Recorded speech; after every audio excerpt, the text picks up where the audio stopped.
Good afternoon and welcome to the Midday News. Here's what we have in the bulletin. Children's advocate bemoans lack of support for a child protection framework to deal with cases of child abuse. Nurses seek privilege to write prescriptions. And later in sports, sprinter Julian Fort leaves MVP for Santa Cruz-based track club. I'm Giovanni Dennis and here are the details. The Office of the Children's Advocate is lamenting the lack of support for the child protection framework which deals with cases of child abuse. This after 2 cases of physical abuse, one fatally, were reported in less than 2 weeks. Speaking on Radio Jamaica's Beyond the Headlines last evening, Children's Advocate Diane Gordon Harrison said more support from citizens is needed to prevent recurrences. Sandy Williams reports. Almost 2 weeks ago, 3 relatives of a 2-year-old toddler were arrested following reports that the child had more than 30 trauma injuries. And 2 days ago, a man was arrested after allegedly beating his 4-year-old stepson with a stick, causing injuries all over his body. Both incidents have sparked the interest of the Office of the Children's Advocate, OCA. Children's Advocate Diane Gordon Harrison says there is a framework in place to prevent these incidents from taking place. However, the support is lacking. Where we tend to fall down, however, is this see no evil, hear no evil, informer for dead culture, which not only operates in the criminal justice arena, but certainly in relation to the child protection sector. Because the fact is, with a framework without flesh on the bones, we're going to have a deficit. Institutions and social workers are not living in every single community where all of these things are happening. She says healthcare providers have been doing their part in raising alarm about suspected cases of child abuse, as with the case involving the 2-year-old. However, she says oftentimes it's when the abuse has reached an advanced stage, the child is then taken to seek medical attention. It's why she reasons that the support from citizens is needed to tackle the issue from the early stages. You can have a very robust framework on paper, but unless you have all the parts with the human element clicking as it should, you're going to have gaps. So we need our citizens to really answer the call. And if they hear, for example, persistent crying or shouting coming from a house, that's a trigger. Let's err on the side of caution so that the home visits can be done, the assessments can be done, to just see what's happening in that particular scenario. The 4-year-old boy was taken to the Spanish Town Hospital in St. Catherine, where he later died. He has been identified as Nashon Brown. Sandy Williams, TVJ News. A woman and her 3 children have reportedly been placed into protective custody after their house was set ablaze allegedly by her common-law husband in New Green, Mandeville, Manchester on Monday. A grocery shop was also destroyed by the fire. The incident took place about 4 o'clock in the afternoon. Now, residents say earlier in the morning, the couple was engaged in a dispute which became violent. The man left and returned with a container of gasoline, which he used to douse the building, then setting it ablaze. The woman and the children were removed from the community by the police. The Nurses Association of Jamaica is renewing calls for the right to write prescriptions. The association's president, Patsy Edwards Henry, says the change is long overdue. Shamila Pullen reports. For years, nurse practitioners in Jamaica have been calling for legislation that will give them the right to write prescriptions. Over 100 nurse practitioners are in the island, many of whom assess, diagnose, and treat patients daily. But President of the Nurses Association of Jamaica, Patsy Edwards Henry, says their jobs have been hampered by the fact that they are not able to write prescriptions. We realized even last week or a week or so ago when our colleagues were not doing so well. The nurse practitioners were at station. However, their jobs were a little bit curtailed because while they were able to assess and diagnose and plan and treat the patients, the patients would now have gone home without a prescription because they did not have the medical doctors to sign off. She points to nurses in several countries, including the Caribbean, who have the authority to write prescriptions for certain medications. One of the challenges that we were having is that some of our colleagues were saying that we cannot open it for the nurse to have prescriptive right for all medications. And we reviewed and looked at that, and we accept that we do not just want to open the prescriptive right to all and every medication, but there are some basic medications that we have put on the list that we are asking for approval for those medications.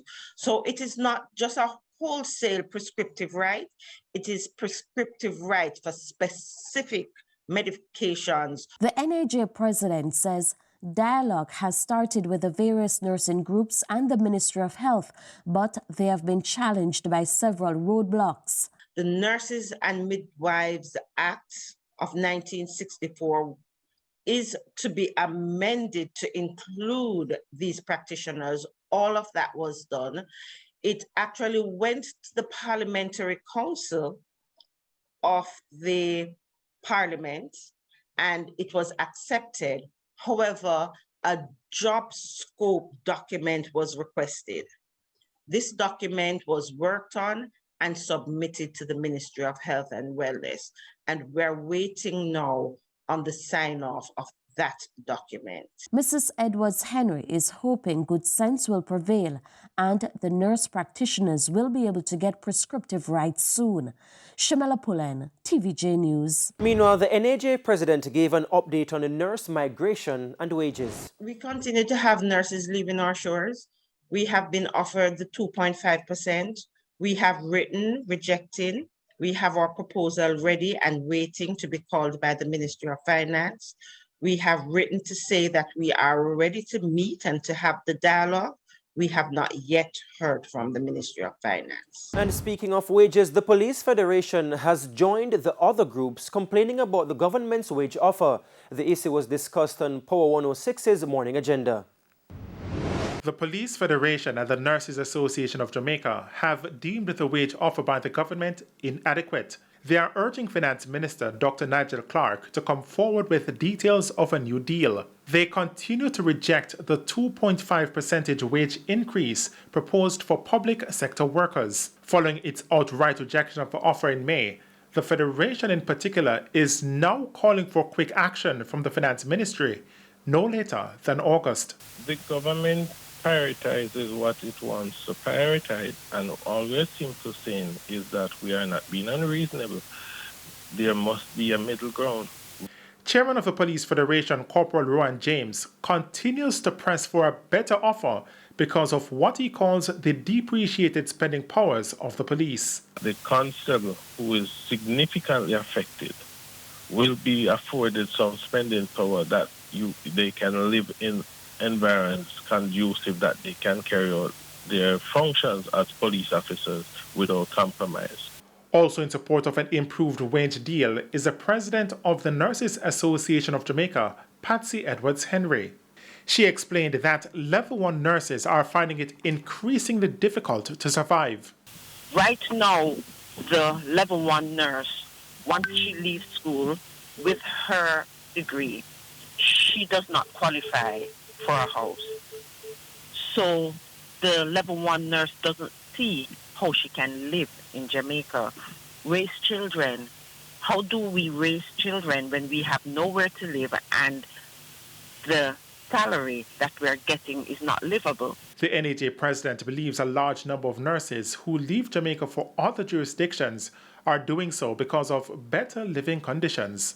O'Shane Masters, TVJ News. And it's now time for a break here on the Midday News, but please stay with us. We'll have much more when you return. Welcome back to the Midday News. A top scientist at the World Health Organization, WHO, is warning that the world is shifting further away from the end of the COVID-19 pandemic. During a question and answer session on Monday, the WHO's technical lead on COVID-19, Dr. Maria Van Kerkhove, said the situation is worrying and dangerous. She said in the past 7 days, global COVID-19 cases have gone up 11.5%, while deaths have increased by 1%. At the regional level, there's varying levels of increases.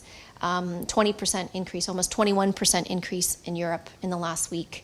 A 16.5% increase in Southeast Asia. Almost 30% increase in the Western Pacific in cases. A 15% increase in the Eastern Mediterranean region. We had a slight decrease in cases in the African region in the last 7 days, but I will remind you that over the last several weeks, Africa has had a substantial increase. So it may seem like a slight decline, but they're still at a very high level. In terms of deaths, we've seen increases in 4 of the 6 WHO regions in deaths. Dr. Van Kerkhove said viral variants, social mixing, the flouting of public health measures, and vaccine inequity are among the factors driving the surge. We have 4 variants of concern that we're tracking. The latest is the Delta variant, which has demonstrated increased transmissibility, even more so than the other variants of concern that are circulating. And that's happening in the context of increasing social mixing. This is the second factor. Increasing social mixing and social mobility. And the third factor is the inappropriate use of public health and social measures that are proven to reduce infections, to prevent infections, to reduce the spread, and to save lives.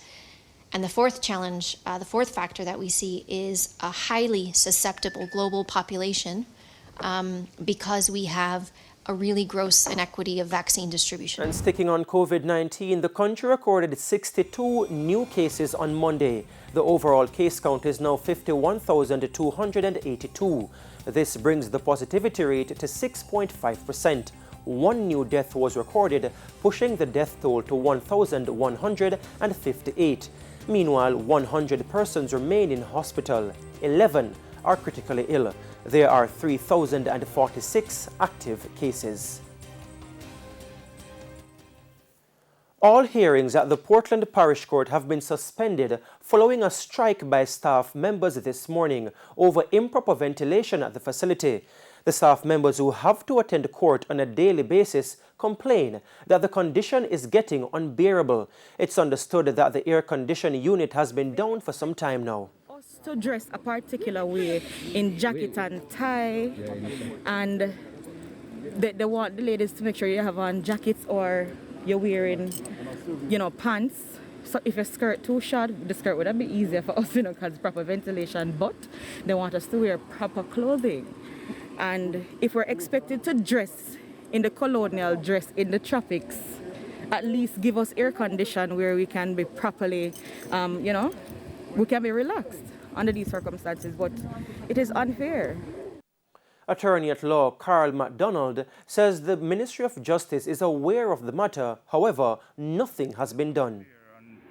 During the circuit court, and the minister looked at it and said that there is money in the budget to fix it, but nothing has started as yet. Prime Minister Andrew Holness is again insisting that the local government election is not yet on the horizon. Members of the People's National Party have been saying that the government is using the relaxation of the COVID-19 measures as a way to announce the date for the local government elections. Those elections were due last year, but a resolution was passed to extend the time. Presidency here could be interpreted as me campaigning for local government elections. I want to allay anyone who may have such fears, because you will notice that I'm in brown color shoes today. But it is important that we give focus to rural communities, because the government does have a rural development strategy. The Prime Minister was speaking at the official opening of the Gall Road in Gale St. Mary recently. Still on politics, Mayor of Mandeville Donovan Mitchell has sought to explain the reason for his sudden resignation and about turn last Thursday. In a letter which was obtained by TVJ News last Thursday, Mr. Mitchell told the CEO of the corporation that he would demit office as at 5 p.m. on Thursday, July 15. However, moments later, another letter from the councillor of the Royal Flat Division withdrawing the resignation. Speaking Monday at the changing of the guard ceremony in Manchester, Mr. Mitchell pointed out the reasons for his letters. I have some officers that are municipal police officers, and I've said to them that every single citizen of this parish has a right, irrespective of what they do. If they sell fish, if they sell clothes, if they do anything that is bad, they have a right, and all must be heard. We had some problems. I think I did put some things in place. Some persons weren't too happy with it, so I said to them, well, I'll step back if you think that I'm not capable enough of managing it in this form, so go ahead. And the sense prevailed, and they said, listen, my boss, that's not what we mean. So you need to stay so that we can have things done properly. The Clarendon police are seeking the public's help in finding the person who shot and killed a man in Four Paths in the parish Monday afternoon. Reports are that the man and another occupant were in a motor car in a cane field when gunshots were heard. The motor car with the suspected shooter drove away shortly after. Passers-by alerted the police to the scene, and early assessments by investigators suggest the man and his attacker were involved in a physical dispute before he was shot. The man's name is being withheld until his family has been notified. However, the police say he is 32-year-old and of a Portmore St. Catherine address. Police are asking anyone who observed the car or can identify the other occupant of the motor car to contact the Maypen Police or 119 emergency number.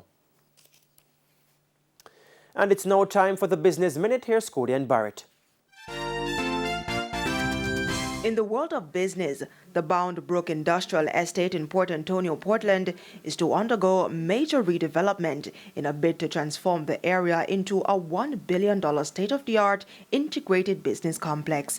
At a town hall held on Thursday, Chairman of the Board of the Factories Corporation of Jamaica, FCJ, Littleton Shirley, said the development will change Portland's economic base.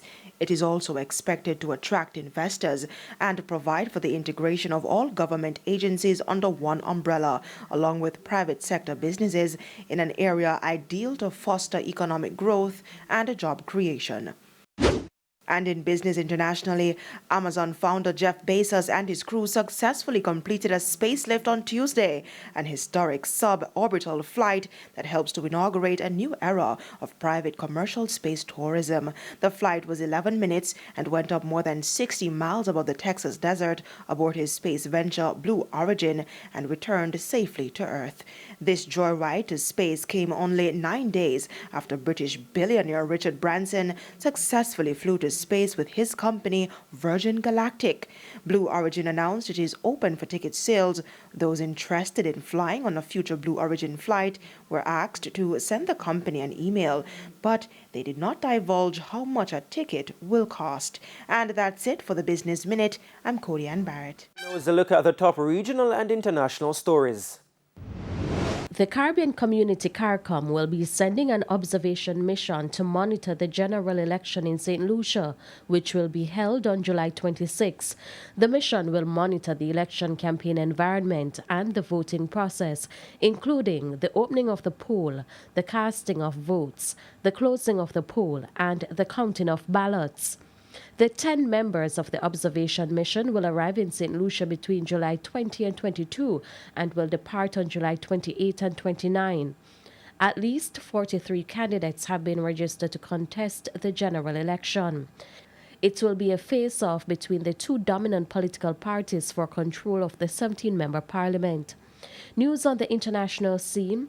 ISIS have claimed responsibility for an explosion that ripped through a busy market in the Iraqi capital on Monday. At least 27 people were killed and several others wounded. Children and women were among the dead and wounded.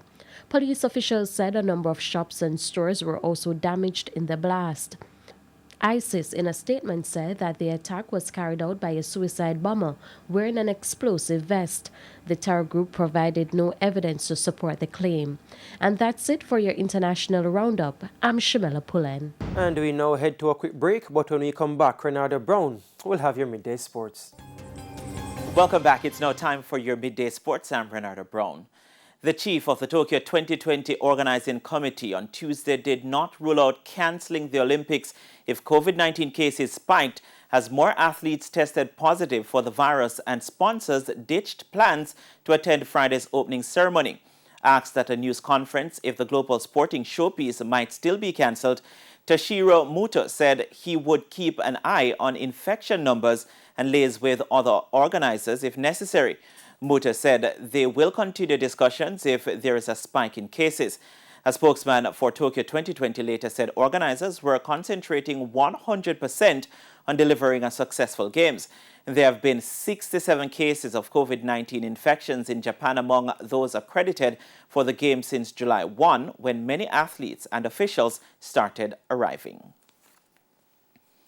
Rising track and field coach Ronaldo Walcott is now guiding the career of sprinter Julian Fort as he gears up for the Olympic Games in Tokyo, Japan. The 28-year-old has left the MVP track club where he has been a member since 2011, joining his former teammate Shelley Fraser-Price at Elite Performance.